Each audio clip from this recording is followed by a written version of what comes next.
Now, the only other question I see here is the possibility of drawing precincts from early in the redistricting cycle that have since been merged up. I'm not exactly sure what that question means. Well, does that mean you have some precinct changes over time? yeah, basically, after the 2002 election, about 7 precincts were merged into another precinct because of low voter turnout. And we had gotten information that you needed the old vote. In our database, we had just taken the 2002 results and merged the 2 precincts results together for it to match. Oh, that's perfect. No.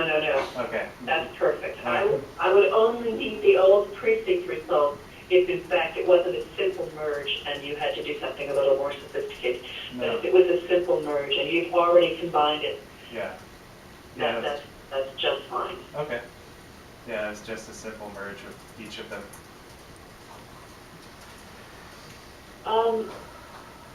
The TL data, what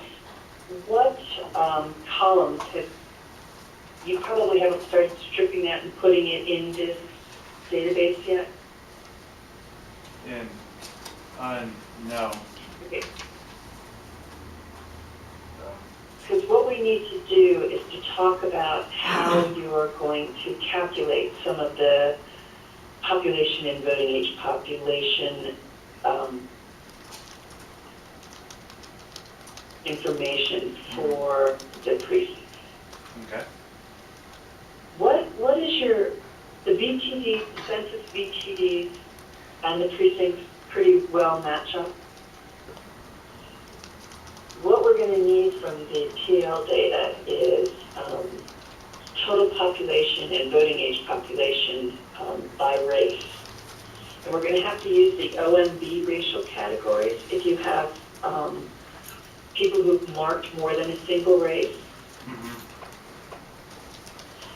If they've marked more than a single race, and one of those is white and one of those is minority, we're going to count them as a minority. Okay. If they've marked more than 2 minorities, I wonder what we do then. We've been talking about that.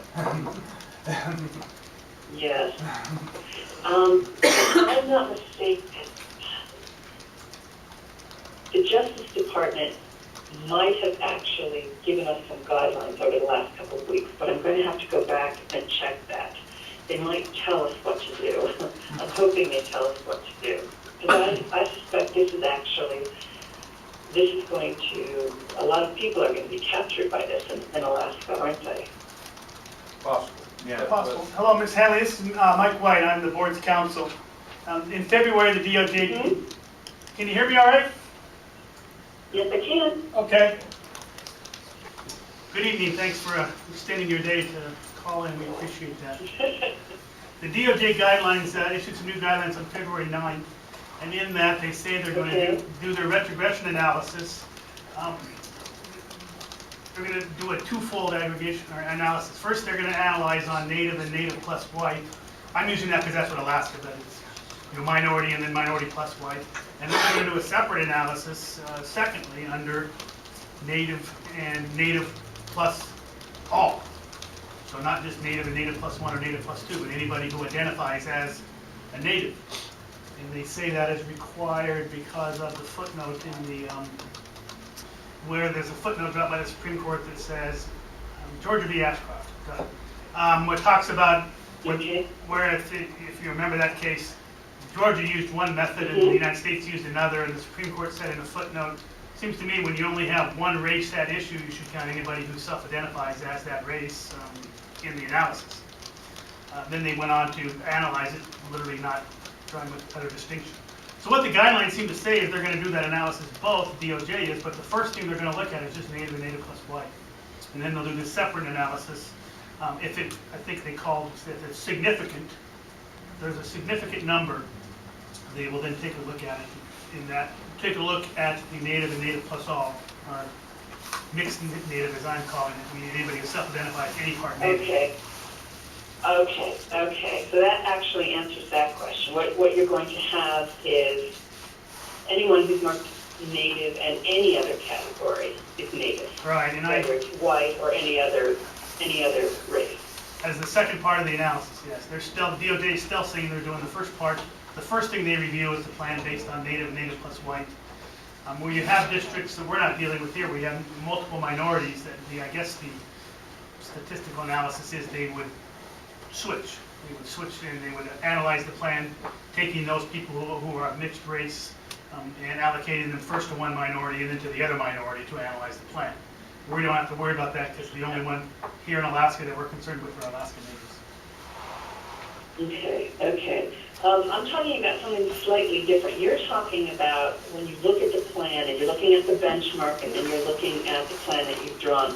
I'm talking about the creation of a database for a racial black voting analysis. But the end result is pretty much the same. What we're going to have is we're going to have a category that's white and then a category that's native, which includes anyone who has marked native, whether they're native and white, or native and black, or native and Hispanic. And then we're going to have a category, I suppose, I don't know if you have say other minority or something like that.